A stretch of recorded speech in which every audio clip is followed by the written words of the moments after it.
शहर में सविता नाम की एक बहुत ही मोटी औरत रहती थी। वो इतनी मोटी थी कि वो साफ सफाई का भी काम ठीक से नहीं कर पाती थी, जिसकी वजह से उसे कोई अपने यहाँ काम पर रखना पसंद नहीं करता था। काम न मिलने की वजह से वो परेशान हो जाती है। मैं इतनी मोटी क्यों हूँ जिसकी वजह से कोई भी मुझे अपने यहाँ काम पर रखने के लिए भी राजी नहीं है। अब तो मेरे पास बस ये थोड़े से ही पैसे बचे हैं। इन पैसों में तो घर का राशन भी ठीक से नहीं आ पाएगा। नहीं, मुझे कुछ न कुछ तो करना होगा।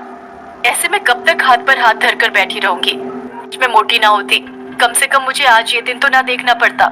ये सब सोचते हुए वो रोती जा रही थी और बार बार अपने आप को कोस रही थी। वो पूरी रात बस यही सोच रही थी कि ऐसा कौन सा काम है जो मोटे होने के बावजूद भी वो कर सकती है। तभी अचानक से उसके दिमाग में एक ख्याल आता है। हाँ, ये सही है, मैं ये काम आसानी से कर सकती हूँ, मुझे इसमें कोई परेशानी भी नहीं होगी। और फिर वो आराम से सो जाती है। और फिर अगली सुबह जैसे ही सुबह होती है, सविता बाजार से बर्गर बनाने का सामान लाती है और बर्गर बनाकर एक ठेले पर रखकर चौराहे पर जाकर बेचने लगती है। जल्दी आओ, बर्गर खाओ, सेहत बनाओ, ताजा ताजा बर्गर। तभी सविता के ठेले पर कुछ लोग बर्गर खाने आते हैं और जैसे ही वो लोग उसका बर्गर खाते हैं, ये बर्गर कुछ ज्यादा ही मोटा नहीं है? भला बर्गर भी कोई ऐसा होता है क्या? खुद तो है ही मोटी, बर्गर भी अपने जैसा मोटा बेस्वाद बना रखा है।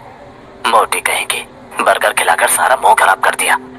भला बर्गर भी कोई इतना मोटा बनाता है और वो भी बेस्वाद? जब बर्गर बना नहीं सकते हो तो बेचते काहे हो? अरे आप मोटे हो तो क्या हुआ, कम से कम बर्गर तो ठीक बनाते। जब आपसे काम नहीं होता तो करते क्यों हो? सही में जैसी ये मोटी है, इसका बर्गर भी इसके जैसा मोटा और बेस्वाद है। सविता उन सभी की बातों से दुखी हो जाती है। किसी को भी मेरे बनाए हुए बर्गर अच्छे नहीं लगे, मेरा क्या होगा? मैं खाना कहाँ से बनाऊंगी? अब तो मेरे पास खाने तक के पैसे नहीं बचे। जो पैसे थे वो सब बर्गर का सामान लाने में खर्च हो गए। ये सब सोच सोच कर सविता बड़ी ही दुखी होती है और वो दुखी मन से अपना ठेला लेकर घर के लिए निकल जाती है। तभी रास्ते में अचानक से उसका बैलेंस बिगड़ जाता है और धड़ाम से जमीन पर गिर जाती है और गिरते ही वहाँ पर उसकी मौत हो जाती है और वो एक भयानक चुड़ैल बन जाती है। नहीं, मैं मर नहीं सकती, मैं चुड़ैल नहीं बन सकती। आज उन सभी आदमियों की वजह से मेरी जान चली गई। अगर वो मुझे मोटा न कहते तो मैं नहीं मरती, और अगर उन्हें मेरा बर्गर पसंद नहीं तो मेरा मजाक तो न उड़ाते। उन सभी ने मुझे मोटा कहकर मेरा मजाक उड़ाया। जिन लोगों ने मुझे मोटा कहा, मैं उन आदमियों को नहीं छोड़ूंगी। चुड़ैल पूरी रात अपनी लाश को देखते हुए रो रही थी और उन सभी से बदला लेने का सोच रही थी। और फिर जैसे ही सुबह होती है, चुड़ैल अपना भेष बदलती है, लेकिन रहती है मोटी ही और चौराहे पर जाकर बर्गर बेचने लगती है। बर्गर बर्गर बर्गर, जल्दी आओ, नहीं तो सारे बर्गर खत्म हो जाएंगे। जो पहले आएगा उसे एक बर्गर के साथ एक बर्गर फ्री मिलेगा। उस चुड़ैल की आवाज को सुनकर उसके ठेले पर भीड़ जमा हो जाती है। मैं पहले आया, पहले मुझे बर्गर दो। नहीं, पहले मैं आया था, मुझे बर्गर फ्री में मिलना चाहिए। ठीक है, मैं उसी को एक बर्गर फ्री दूंगी जो पहले आया था। फिर वो चुड़ैल उसकी आंखें बचाकर बर्गर पर जादू कर उसे खाने के लिए देती है। ये लो भैया, आपका बर्गर, और ये फ्री वाला बर्गर भी। और फिर बर्गर खाते ही वो आदमी उस चुड़ैल से कहता है, सही में बर्गर खाकर तो मजा ही आ गया। चुड़ैल मन ही मन खुश होती है। हाँ, खाओ, खूब खाओ।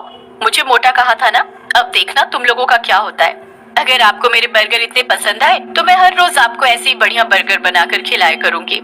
उस चुड़ैल के बनाए हुए बर्गर सभी लोगों को पसंद आ रहे थे।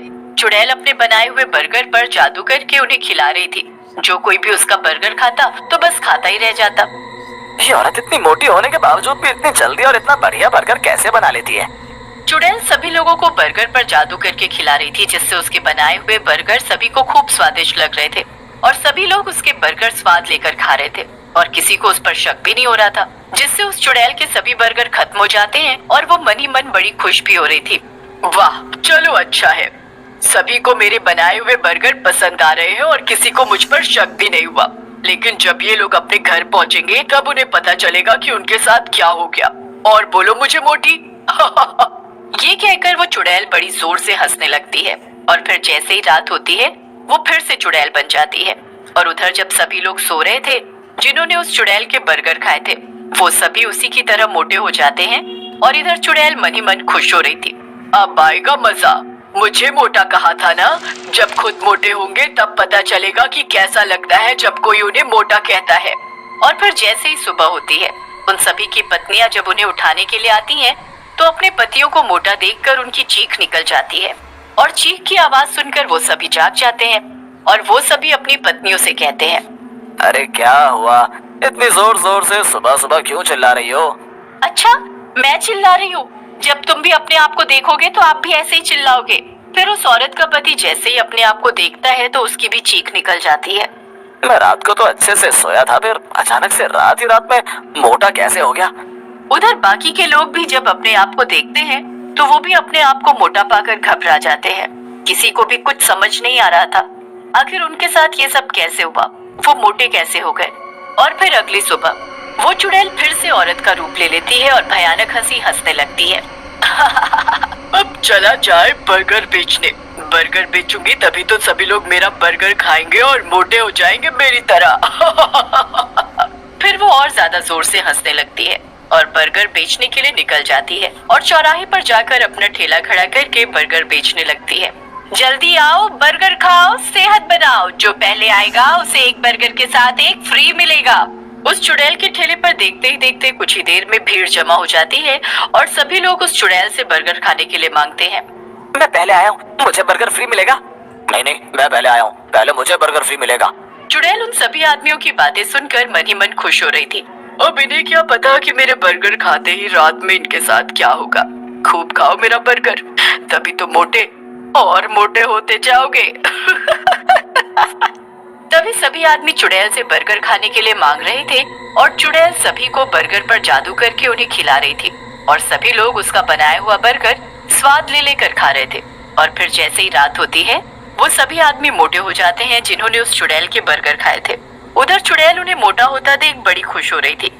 सब के सब मोटे होंगे मेरी तरह। मुझे मोटा कहा था ना, अब पता चलेगा सबको कि मोटा होना क्या होता है। और फिर जैसे ही सुबह होती है वो सभी आदमी जब अपने आप को मोटा पाते हैं तो बुरी तरह घबरा जाते हैं और फिर वो सभी एक जगह इकट्ठे होकर आपस में बातें करने लगते हैं। पता नहीं भैया, मैं रात तो अच्छे से सोया था, पता नहीं सुबह तक मोटा कैसे हो गया। सही में मैं भी जब रात को सोया था तो बिल्कुल ठीक था और जब सुबह उठा तो पता नहीं मोटा कैसे हो गया। मेरी घरवाली तो मेरे साथ जाने से भी मना करती है क्योंकि मैं मोटा जो हो गया हूँ, उसे मेरे साथ जाने में भी शर्म आती है। ये बात तो तुमने सही कही भैया, मेरी घरवाली तो मुझसे बात तक नहीं करती, कहती है पहले पतले हो जाओ तभी मैं तुमसे बात करूंगी। अरे तुम सबका तो फिर भी ठीक है, मेरी वाली ने तो मुझे खाना पीना तक देना बंद कर दिया है और खाने में वो मुझे घास फूस खिला रही है, कहती है ऐसे खाकर तुम पतले हो जाओगे। कुछ ना कुछ तो जरूर गड़बड़ है, हमें पता तो लगाना पड़ेगा। चलो हम अभी के अभी पुजारी जी के पास चलते हैं, वही हमें कुछ बता सकते हैं। फिर वो सभी आदमी मिलकर पुजारी जी के पास जाते हैं और उन्हें सारी बात बताते हैं। अच्छा तो ये बात है, तुम लोग जिस औरत से बर्गर खरीद कर खाते हो वो कोई औरत नहीं, एक चुड़ैल है। चुड़ैल? हाँ चुड़ैल, और वो तुम सभी से अपना बदला ले रही है। पुजारी जी अब आप ही हमारी मदद कर सकते हैं और उस चुड़ैल से बचा सकते हैं। ठीक है, ये लो बबूत और इसे ले जाकर बर्गर में मिलाकर उसे खिला देना। पर हम उसे खिलाएंगे कैसे? ये मेरा काम नहीं है, मैंने अपना काम कर दिया है, अब तुम लोग अपना काम करो। फिर वो सभी आदमी उस चुड़ैल के पास जाते हैं और उससे बर्गर खाने के लिए मांगते हैं और जैसे ही चुड़ैल उन्हें बर्गर खाने के लिए देती है वो आदमी जल्दी से उसके ऊपर भभूत छिड़क देता है जिससे उसका शरीर जलने लगता है और वो अपने असली चुड़ैल रूप में आ जाती है। धोखा, तुमने मेरे साथ धोखा किया, मैं अब तुम लोगों को नहीं छोड़ूंगी। और फिर जैसे ही चुड़ैल उन सभी आदमियों की तरफ उन्हें मारने के लिए बढ़ती है तो उसका पूरा शरीर जलकर राख हो जाता है और उसके मरते ही वो सभी आदमी पहले जैसे हो जाते हैं।